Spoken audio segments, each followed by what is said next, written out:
Before we start to talk, or I start to talk about, sorry, what we're going to look at during today's seminar, I'm going to start by giving you some good news. So the good news is, assuming you're all related to the L&D industry, which I think is a fairly safe assumption, that you now exist in an industry that globally is worth $140 million and is growing year on year. So that's fantastic.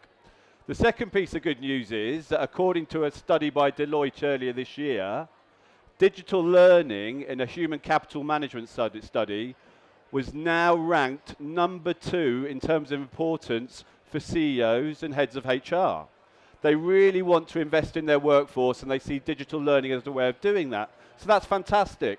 The business is growing, we've got a higher visibility within the business. The bad news, and this is very British to give you bad news as well, is that for the majority of you, your current learning infrastructure in terms of your platform and your content probably isn't going to help you deliver against this new digital learning mandate. And that's what we're going to look at today. We're going to look at what we're calling the consumerisation of learning. So my name's Mike Byrne. I'm Director for Netex in the UK. We're an international learning technologies company headquartered in Spain, offices in UK and Mexico and India. But we'll come on to what Netex do a little bit later on in the presentation. Now, this for me will be my 5th year of talking at learning technology events. This is my first summer forum, but I do a lot of the main ones in the winter. And I think for me, I'm genuinely excited. I'm always excited to come and talk to people, but I'm genuinely excited today to deliver this presentation because I think we're entering into a really exciting time for learning technologies within the workplace. And many might say a transformational time as well, and hopefully I can start to put across why that is during the course of this seminar today. Broadly speaking, I'm going to look at 3 areas. I'm going to try and set the scene and look at the changing times that we're living in, and really looking at how technology is impacting on our consumer lives and our working lives. I'm going to then move on to see how that's affecting our learner needs and the type of solutions we should be delivering for our learners. And then the last piece, probably the most exciting piece, so do bear with me, is when we look at the consumerisation of learning. So we're going to look at how these technologies that are fundamentally grown up in the consumer space are starting to filter into the workplace now, and how that can really lead to much more engaging and impactful learning solutions. And I'm going to look at the rise of the learning app and learning experience platforms. Just very quickly, if you are interested in what we look at, we've got a blog site, i-lovelearning.com. I've created a series of blogs leading up to the event looking at this piece, so take a look at that as well. Now, because it's a lunchtime session, I want to try to make sure you're engaged and you're listening and we're participating. So I'm going to ask a quick question here, and I want a show of hands. What is the average length that you can focus on in the workplace on a specific task without being distracted? And we've got more than 15 minutes, less than 5 minutes, and less than a minute. So who thinks they can concentrate for more than 15 minutes nowadays? A couple of you. Who thinks it's less than 5 minutes? Who thinks it's less than a minute? Okay, so we're hedging our bets in the middle there with less than 5 minutes. And I may be playing devil's advocate here to make a point a little bit, but some studies have shown, I know there are other studies out there, that our average attention span now is 8 seconds. And your average goldfish, if there is an average goldfish, is 9 seconds. Now that might start to make sense when you think about how many external variables there are in your average goldfish tank versus the variables that you and I are exposed to on a day-to-day basis, then that probably starts to make sense a little bit more. And one of the main drivers behind this are these devices here. Now if you're anything like me, you probably have to physically remove your mobile phone from your person nowadays when you sit down to watch a TV program that you're interested in. There's too much. You really want to keep looking at this, what's happening on WhatsApp, what's on Twitter. I have to physically remove it to be able to concentrate on this program for an hour. And that's really what we're talking about in the workplace now. Now, we think at Netex that mobile is the key strategy driver, this shift to mobility. And when I talk about mobile technologies within a learning aspect, I'm not talking about responsive HTML5 courses. We've been there, we've done that. They've been there for 5 years. They're a staple part of our diet now. What we're talking about is how mobile is transforming our lives. Now, if we look at this from a consumer space, if you want to book a taxi, you use Uber. If you want to order some food, use your favorite takeaway app. You want to check your finances, you use your banking app. We are used to using these apps at multiple points during the day in our consumer lives. So the seismic shift, we think, isn't that we've got these mobile 5, HTML5 ready courses now. It's that we've got access to content anytime we want it, at any given point in time. And that's really what we need to think about now. So much so that there's been this new phrase that's being bandied about, this concept of learning experiences. So being able to deliver content at the point of need as and when it's required. And that's what we think is really exciting at Netex at the moment. Now, before we get into this next slide, and we're going to spend some time on this because I think this is really interesting, I'm going to ask another question now. We've only been going 6-7 minutes, so we'll see what the answer is. But since I've been speaking, who has sent a tweet out on their mobile phone? Okay. And if it's a positive tweet about me, that's allowed. That's no problem. Continue to tweet away. Who's checked their email since I started speaking? One person in the back. That's no. Oh, two. And thank you for your honesty. If anybody's checked Facebook, I'll be really disappointed. But emails we can get away with. But what I'm trying to get to here, that's not necessarily my fault that I'm a less an engaging speaker, if that's what you think. It's because of the era that we're living in at the moment. Now, this is really interesting. I'd really encourage you to go and take a look at these pages. It's called Think with Google. And Google are trying to look at how mobile and how technologies are affecting our day-to-day lives. And a lot of what they've done is around the consumerisation piece. Unfortunately, you can't see it at the moment because of Martin's. A lot of what they've done is around the consumer aspect. And I think there's lots and lots of similarities now to be taken between consumer and learning. We're almost becoming internal marketeers and internal communication experts now within L&D, and I think that's interesting. But what Think with Google has shown, since the advent of the smartphone, and how long has the smartphone been around now? 6-7 years? They're showing that we as human beings have gone from this period of deep attention, where we are able to focus on a single task for an extended period of time, to hyper attention, where we're living in the moment. We don't live our days so much anymore in years, in days, in hours, but we live in moment, and we access content in the moments, and we access content as and when we need it. So if you were checking your emails, that's not my fault. Your brain is just programmed to work that way nowadays. But this really, I think, is really interesting from an L&D perspective, because if we look at the ability to draw up content now, and I think this is probably the first example of the movement of consumerized technology into the learning space, and that's with YouTube. These studies by Think with Google have shown now that 67% of us have used a YouTube video to solve a productivity issue. So automatically, we've become a nation of plumbers, electricians, mechanics. Now, whether that's a safe thing or not, I'm not sure. But we have access to this content as and when we need it. And then if we take that another step, if we look at Google, so if you double tap Google on your app on your smartphone and look at what your last searches were, mine this morning was, what is a split digraph? Now, the worrying thing was, this was my 5-year-old son homework, and I didn't know the answer, but I was able to recall the answer at the point of need. Now, that gets us into the arguments of whether this is performance support or pure play learning, and we need to differentiate between macro learning and micro learning. But I think we're really moving into an exciting period now within the learning space. And I've already noticed at a couple of other sessions, a lot of people are referring to this disruption of digital learning article that came out 2 or 3 weeks ago by Josh Byrne, when he was looking at the changing digital learning landscape. So what I want to do now is that if we can see that technology has changed, and technology is changing very quickly, what does the modern worker and transversely the modern learner now look like in the workspace? Well, I picked a couple of these key statistics now, and I think these all resonate with all of us, that on average, we have only 20 minutes, which equates to about 1% of time per working week to dedicate to training. Typically, people now only watch video for 4 minutes.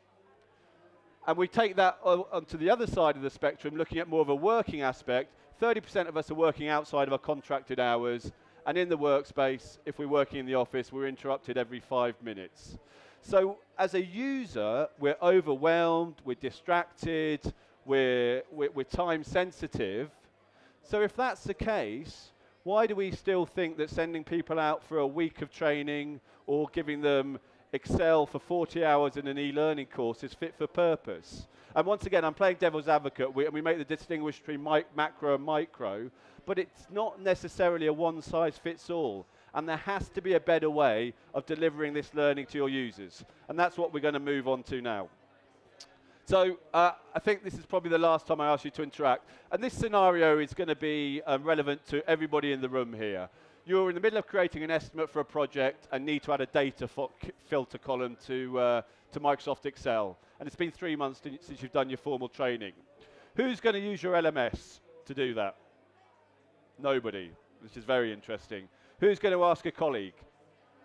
I know I always ask Fatima, who sits opposite me in our office. Who's going to use Google? There we go. And who's going to read the manual? So we're already using this consumerized approach to learning as well, whether you knew it or not. And what we're going to move on to is look to some new and exciting aspects that are starting to come into the workplace as well. So just to step on from that slide, when we look at the relevance of the LMS, and listen, I know there are some fantastic LMSs out there that are doing really cool things at the moment. But if we look at the LMS as a whole and how it was designed, because you've got to remember the LMS has been around for 15 or so years now, well, the relevance of the LMS to the modern learner, content is becoming obsolete more quickly because users cannot necessarily apply what they've learned at the point of need, as we've just discussed. Many LMSs, and not all I know, but are designed for push, not pull. So it becomes very hard to come and get the content we need at the point of need. And a lot of the times they're designed around long-term goals. And we've just discussed the reasons where long-term goals aren't always as relevant nowadays to the modern learner. So there has to be another way. And this is a nice chart that we did with our friends at Logic Earth, our partners in Ireland, that charts the growth of the LMS. And I think this is interesting because we've had a lot of conversations at the stand today, and we're showing them our new exciting products, which we'll come on to a little bit later on. And some of the people say, well, this is great, but our audience aren't ready for that yet. But my response to that would be, well, why not? Because in their day-to-day lives, they're accessing content in this way. As soon as they step out of the office or during office, they're accessing content during this manner. So to say we're 5 years away from a gamified micro-learning piece yet, I'm not necessarily think it's always the case. So really, and I want to take you through why that might be. So this chart's the rise of the learning platform. And we've gone from this position at the bottom right where the bar is set very low. But for many people, and whenever I go to a dinner party and I say I work in e-learning, invariably their response is, what's e-learning?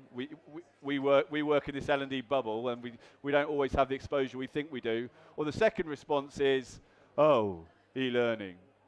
I have to do a compliance course once a year. I click next, I click next, I click next, I click next, and then I get to the assessment and I do that until I get 80%, and I keep doing that, and then I move on and I forget about it. It's a really closed Fort Knox type environment. And then in the last 2 to 3 years, we've raised the bar, and that's because we're seeing some consumer-led technologies drift into the LMS market, namely gamification, because gamification is huge in our consumer lives, and we'll look at some of the aspects a little bit later on, and also social learning. And Facebook is the prime example of this. You give the ability for people to collaborate, to communicate, to share, automatically you're starting to unlock the information that exists within your organization. And then where we get to the here and now, where the bar is raised very high, and I'm motivated, I choose to consume content, and we're looking at things like interoperability here now. We're looking at things like applications, because we're all used to using applications in our day-to-day lives and creating learning ecosystems. This, once again, coming back to the Byrne by Deloitte, but this is a really interesting slide because what it's trying to do is create an overview of the digital learning landscape where we are now and where we're moving into. And I think if we focus on the top bar here, because this is where it's starting to get really exciting, you're going to start hearing people nowadays talk about learning experience. There's some great providers in the US, like Pathfinder, like Degree, doing this. Fuse are doing lots of stuff in the UK as well. So what we're trying is we're aggregating content, we're curating content, and we're making it available to people as and when they need it. We're then moving over on the right-hand side to micro-learning platforms, and we talk about this ability of spaced content, of gamified content, and really looking at user engagement levels and how we can keep them coming back to the content time and time again. Now, when this came out, this article, Netex's product manager, Jose Martin, went through the roof, because if we start to look at where Netex are operating in this sphere, then we've been starting to look at this top bar for the past 18 months or so with Learning Cloud, our ecosystem that we're coming onto.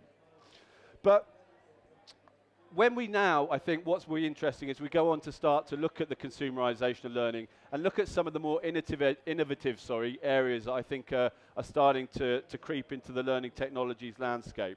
So I've spoken about the definition of consumerisation. Effectively, all it is saying that technologies that started off that affected us in our consumer lives coming into the workspace. And the first one we're going to look at is what we call the rise of the learning app.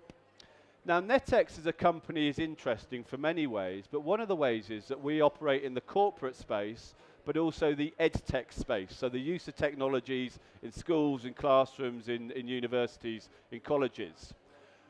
And what we've seen is that innovation and technologies have grown at different rates in corporate and edtech, and we're able to offer now hybrid solutions that are taking the best of both worlds. So I think really where edtech stole a march on corporate learning was around this sense of interoperability, the ability to get systems to talk to each other, to create scalability and growth within your software as well. And the other was around the use of learning analytics as well. Now let's take this back to our consumer lives. I thought these studies were really interesting. It's from a study that was released earlier this year. On average, in the UK, we use apps for over 2 hours a day. Now, that figure might be skewed by the teenagers in your household, but that's a long time to be using applications on a day-to-day. And I found this one even more staggering. We use, on average, 30 different mobile apps a month. When you start to think about your banking, your fitness, your productivity, your social, then it all probably starts to add up. Now, what we're doing within Netex, within our platform sense, and this is a screenshot of Learning Cloud, is that we've taken an application-based approach because this resonates with learners from their day-to-day lives. And we're trying to give them a comparable experience when they need to access content to perform better within the workspace. And what we also do is we talk about this analogy that it's very much like your TV at home now. And much way with your TV at home, you can choose the packages that you have. So you might want the movies pack, you might want the kids pack or the sports pack. With Learning Cloud, you can choose the pack you want.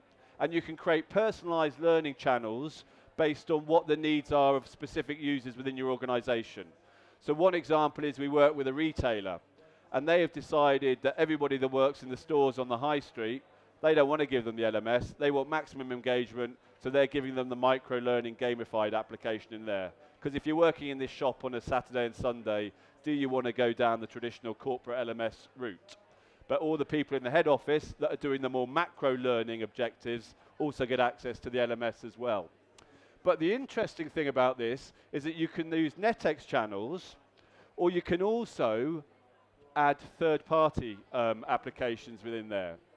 And we're doing this, and I did say I wasn't going to show your hands again, by introducing a new technology standard. So who has come across the technology standard LTI? A few. So LTI stands for Learning Tools Interoperability. And it's just starting to come into the corporate space. So it's definitely something I'd urge you to keep your eye on. And I think Learning Cloud was one of the first examples of an LTI compliant platform. And pure and simply what it means is you've got LTI compliant providers, which are the learning apps, and you've got LTI consumers, which are the platforms. And you can get these two systems to integrate very, very easily. All you need is a username and a password. Sorry, 1 second. So, what that means is that rather than having a closed shop LMS, you've got a platform that can grow and scale with your business. Some examples of LTI provider apps, and I should say a caveat here, whereas the consumer app stores have got millions and millions of apps, the learning app stores aren't quite there yet. I think at the last count there were about 300, 350 within the LTI app store. But say, for example, you've got a lot of video within your organisation, and you want a dedicated video streaming application. Well, Kaltura is available there. Or if you want to, you've got a specific requirement to look at language training for a group within your organisation. Well, Rosetta Stone has an LTI compliant app. So you can bring that into the system and create a personalised language training interface for some of your cohorts. Or TED Talks video. There is a growing market for LTI apps, and it's definitely something that I'd urge you to keep an eye on. The next example of consumerisation that I want to look at was around learning experience platforms. And luckily for Netex, Josh Byrne published another article at the weekend, which was about the advent of the TV-style learning platform. I'm not sure if any of you have seen that yet. And there are lots of vendors that are entering into that space. Cornerstone now have just launched something. Skillsoft are doing something as well. And really what we're saying is here that if we're used to accessing all the content at home using our TVs, well then why don't we start delivering comparable platforms within the workspace? Because we know it works, and we know that's what we're used to. And that's what we've looked at more recently within Netex with Learning Play. We're showing this, if I get time at the end of the session, I'll see if we can open it up to take a look at. But what we're saying here is that it really is a learning app that doesn't necessarily have to look like a learning app. You're going to have lots of vendors out there, if not now, over the course of 2017 and 2018, talking about a Netflix or a YouTube type experience. So you can see here within Learning Play, we have the ability to flick. We're calling these learning sprints. It's micro-learning, it's resource-led, it's gamified, and we think it's a beautiful user experience and a user interface, and something that users want to come into time and time again. And the other interesting thing about this is that this is purely based around Experience API. We're not looking at SCORM anymore, we're looking into the future. We have the ability to integrate with any third-party learning record store or any LMS that has an integrated LRS within it as well. And I think we're getting into a really exciting area with this, and like I said, if we've got time at the end, I'll try and show it. The next piece we want to focus on, and this is the last of the consumerized approaches we want to look and their effect on learning, is around gamification. And this is huge in our day-to-day lives now. A couple of stats. Nike, 5 million users a day use their fitness apps. They want to get to their 10,000 steps a day, even if they're sitting at the sofa doing their arm at the end of the day when they're at 9,500. Domino's Pizza, they used an app called Pizza Heroes. If you weren't sure what you wanted to eat, you could shake the app. It would build a pizza for you. That had a 30% uplift on their retail sales. Tesco Club Card yesterday, me and my wife got a lovely envelope with our order saying this was your 101st order. So you get triple points on your next online order. My wife and I were like, fantastic, triple points. But realizing then, actually, we're being incentivized to spend more, and it's not really that great for us.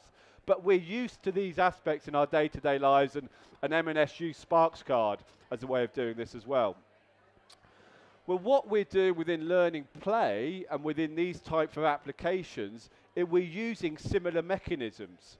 And we're not talking about game-based learning here now. We're talking about what we call structural gamification.